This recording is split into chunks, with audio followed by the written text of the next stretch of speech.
I've just published a video on my other channel, Domain Rome, and I figured I'd bring that video to this channel too, for those of you who plan to travel to Rome soon. Here it goes.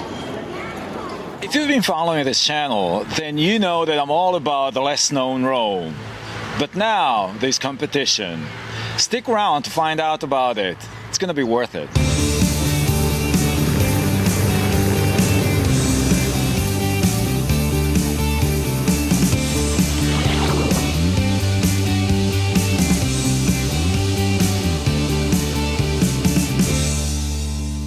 Those of you who watch my older videos remember Silvia. Hello Silvia, welcome back. Hi, nice to see you again. All right, nice to see you. If you haven't seen any of the older videos with Silvia, I'll leave them for you below. Now, the reason why Silvia is here today is not another tour. No. Better than that. Silvia has published a book. Well, Silvia, tell us everything about the book. Well, it's a special adventure, and in fact the name is 103 Other Adventures, and luckily I was not on my own. I had a co-author, and it's Bill. Hi, Bill. Hi, Tony. Nice to meet you. It's great to be here. So tell us about this book. Well, it was a great activity for the lockdown. It took us 14 months to be ready. And I think that Bill had already some ideas of writing something, and then he included me in this adventure. All right, where did the idea come from? I had just moved to Rome 3 years ago, and I didn't really come with any preconceived notion about Rome's history, and so I was beginning from scratch. Everything was new and daunting. I didn't know the timeline even, and I met Silvia on a tour, and like I did. And I was trying to fill in the gaps, and it was a tour of the Aqueduct, if I remember correctly, and I went on successive tours with Silvia, and she knew seemingly everything about Rome. So eventually, when the COVID lockdown started, I was looking for something to do, and it became really obvious that a book should be written about these things. And the next tour I had with Silvia, which was like the following week, I said, "Hey Silvia, when are we going to write a book?" And then it exploded from there. We didn't even question it. All right, that's great. So, how many places? 103 places. All right, so that's... when people ask me about Rome, they say, we're coming over for a long weekend. Is that going to be enough? What do you think, Bill? Well, the first time people come to Rome, they got to do the big places. They have to go to the Colosseum and the Pantheon and the Trevi Fountain. But if you're here for a week or you come back a second time, there is so much more to see than that. So that's where this book takes off. You need that second time, and probably third and fourth. Yes. Silvia has clients who come back every year. So. Because what I say, people ask, okay, is a long weekend enough? I go, well, you're going to need about 300 days. 300 days. I'd say, okay, 100 is a minimum. Obviously, it's difficult to have like 100 days to take a 100-day vacation. Can't do that. But you should have several goes at Rome. One is definitely not enough, because the more you return to it, the prettier, the more exciting, the better it gets. And if I can add something, I think that the idea is that you just don't see only, but you live the city itself. These are adventures that are just giving a hint, or that's something that is worth doing. And then it gives you the instructions on how to do it, how to go there, and which is the best season, if it's suitable for the kids, this kind of things. And then you live the adventure by yourself, but the idea is that you live the place, not you just go to see and take a box. Absolutely, I completely agree on that, because that's just how Rome is. You need to live Rome. If you just visit and go see tourist stuff, that's not Rome. It's the start. It's just the first thing. You You need the first trip to have a second trip. Absolutely. Yeah, you need to get the Colosseum, the Spanish Steps, Piazza Navona, whatever, out of the way, and then it gets better. That's what I tell people. It gets better later. After that, it gets better. Yeah, definitely. We agree. All right, but this book follows certain logic, right? Mm-hmm. It's sort of like organized pretty well, and there's a little bit for everyone. So that's the idea. Yes. Yeah, go, Bill. Well, I wanted to put everything in historical context because Rome is so overlapping. The history is literally everywhere, and it's from 2,000 years ago, it's from 30 years ago, it's from 500 years ago. So I was having trouble defining the timeline of Rome. Yeah. So that's what led me to propose the structure of the book, starting with pre-ancient Rome, the Etruscans, and working. Mm-hmm. So what is the structure of the book? Initially starts with a historical timeline, starts with the Etruscans, pre-ancient Rome, goes through ancient Rome, and then the Middle Ages, the Renaissance, more modern unification and Mussolini, and then it moves into kind of adventures that are not necessarily historical. There's also outdoor adventures. There's so much outside of Rome. The hill towns, the food, the wine, the physical adventures, caving, skiing, things like that. And then and a lot about the water, because the first hint for this book is that he wanted to go swimming and he didn't know where to go. my first. So where did you go? My first August in Rome, and I came from climate that was not so warm as this, so I was dying. I was searching for a swimming hole, and I called Silvia and I said, where do I go swimming? And she said, well, there's so many lakes in Lazio. So the next Saturday I went north, Bracciano and Marturanum, and that solved the swimming problem. Yeah. By the way, I'm gonna leave links where to go swimming below. Yeah, I know that. All the places. Probably you have to check if you have some adventures that you have not been. Well, many of them. But I've done a video on Tivoli, I've done Ostia, I've done La Piscina delle Rose, the swimming pool. So there's plenty of water stuff even on my channel. So even coming on August is not a taboo anymore. No. Oh, I love August in Rome. I love it. Yeah. So this book has 4 distinct parts. Yes, the first part deals with history, because there's so much layered history in Rome. You have to have that up front. The second part talks about art, from classic art, painting, statues, music, a bunch of different venues in Rome. The third part talks about kind of terrestrial adventures, largely outside of Rome, hill towns, adventures like skiing and caving and things like that.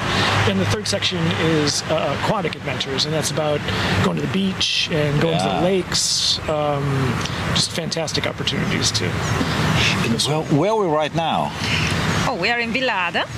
Yes, and it's one of the parks that we talk about in the book as well. There are a lot of historical parks in Rome that are really worth seeing and that really conveys the idea of what Rome also is. Why Villada? Because there's so many parks in Rome. Why Villada as opposed to Villa Borghese, Villa Pamphili? Villada is probably most remote than other parks. Like, I don't know, everybody knows about Villa Borghese. It's more centrally located. Not many people come to Villada. It's more of a real Roman area. It's more residential, less touristy. Yeah. It's got really nice forest in this park. Yeah. And also amazing history. Behind that wall is Via Salaria, which is from the 3rd century BC, and 100 meters that way is where Mussolini got arrested, and 200 meters that way is a catacomb from the 3rd century. What's the first chapter? The history, right? Yeah, history. Give me an example of something, well, you know what I know, I guess, right? But what is it that I don't know and is in your book? So during the lockdown, one of the few things that you were allowed to do was walking on your own and going on a bike. So that's what I did for 2 months. and I went all the way down to the final part of the park of the Appian Way. So you can do so much in this area, and I really love the way that you can incorporate so many adventures going on a horse, or bicycling, or trekking, or exploring the tombs, or whatever. There is really everything, and that's the idea, that we gave you some background of the location that we suggest, and then the reason really why it's worth going, and how do you get there, also by public transportation, and cost and time, if it's something that is open to the public, or it will cost you money, how much you have to allocate more or less, if it's suitable for the children, and of course, I'm a tour guide, so I expressly ask Bill to introduce this little thing that says, what is, if you go with a guide or not, the discrepancy between the kind of experience that you can have, and when it's really worth having one, or when really, if you're just going to Friggene for the beach and an aperitivo, you can get rid of me. But the thing is, Appian Way, okay, everybody's heard of it. I mean, there's like the streets in LA called Appian Way. But what is it? I mean, I've done it in one of my videos with, it's a Vespa tour with Valerio. But just for this video, what is Appian Way? The Appian Way is the first official paved road of the Roman times. 312 BC, there was already a paved road. Well, the first adventure that I attempted to write was Cinecittà and Cinecittà Studios. And I'd gone there with my daughter, who is now a film student, and it was fascinating because it's both a window into a practical movie-making environment. It has a museum about Italian cinema, which is fascinating and rich. So many good Italian movies. And there's also the studio sets in the background, which are amazing. They're made out of fiberglass and plastic, so you can't step on them because you might fall through. But they're giant reproductions of the Forum and places like that.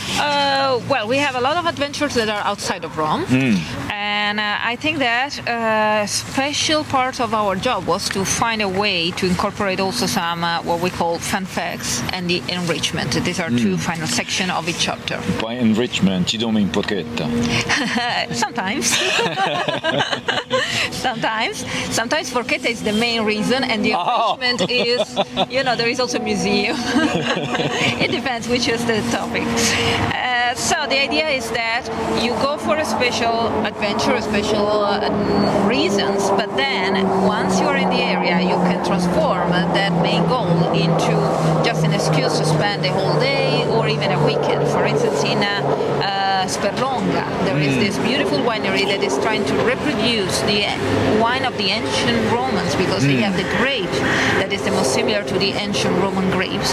And so you can visit the cellar and have a wine tasting and all that. But by the way, like 10 kilometers away, there is the beach, there is the villa of the Emperor Tiberius, so there is so much to do. And you can just have an overnight in the place and spend the whole weekend. So Sperlonga, a beautiful place. Whoever says beaches in Lazio are... No, Sperlonga is beautiful. Sperlonga is probably the first really beautiful beach that you made going south. Then from then onwards, you cannot go wrong. Tiberius chose it 2,000 years ago as his favorite beach. Exactly. It was the old Romans were smart people. They had choice. They have all the coastline at disposal, and they picked that. So yes, the idea is that we also give some other hints to what to do in the area. Which is more or less very similar to what you are doing, in fact, because this series of videos is exactly a way to inspire people to enjoy their holiday or their stay in Rome. And if you follow the channel, you get all these great tips. So if you subscribe in the channel, you will receive constantly good ideas. Yeah, well, I never ask you guys to subscribe, but it's useful for the people that want to have a more fulfilling and, according to me, more personal holidays. There is this idea that when you travel, you do what your friends have done. because it was so good. No, you have to do what you like, and only if you have an idea of what is available, you can choose. And it's just plain better, all right? The more time you spend here in how to spend that time is writing this book, it gets better. You enjoy it more. Yeah, and also the trip starts when you start planning. You are already traveling when you read a book about travel. So listen, where do I get the book? Right now it's on Amazon, okay. Amazon.it and Amazon.com. We hope to, right now it's only in paperback, and hopefully we're going to get it into an ebook also on Amazon, and we're working on other ways to get it out to other markets. Well, one of the strategies in writing the book was not to tell everything about the place, but just to whet the traveler's appetite on why they should go there. Just give them enough that they're interested in it, because we want to have them still have the sense of discovery when they get there. They shouldn't know everything about a place when they go. Yeah, and I think that another thing, now, on internet you can find everything, but you have to know what to look for. Exactly, yeah. And you are overwhelmed by how much you have to look at. Yeah. So the idea of writing a book could be a bit vintage now, but in fact it's more the work of the selection of the places. We selected places that you can really go to. I mean, there are a lot of lists of, this is a wonderful thing to do. Then you discover that it's only open one day a year, only if you know that you have the number of the caretaker that opened it for you. So these are things that you can really do because they have been checked, because we live here, because I'm a tour guide and he is an experienced traveler, and we have tested everything for you. So that's the idea that make the difference between any list that you can find in a blog that is very easy to do, but then when you try doing that stuff, it's not always possible. To be honest, I have not tested the paragliding. No, the paraglide, yes. Yeah, there is one adventure that we put just because we dream of doing it, but all the others, I think they have been tested, yes, including... But the thing is, if I could describe Rome in one word, that would be overwhelming.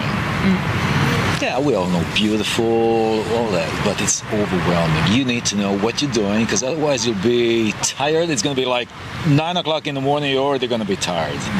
So you need to know what you're doing. So that's why, a book like this can be very helpful. That's why I'm doing my channel. Yeah, I hope so. Particularly the historical sites have so many stories associated with them that having a guide with you to tell you those stories, because you can read about some things in guidebooks, but the guide really brings them to life, and there's so much history literally around every single corner. You turn a corner and there's another story to hear.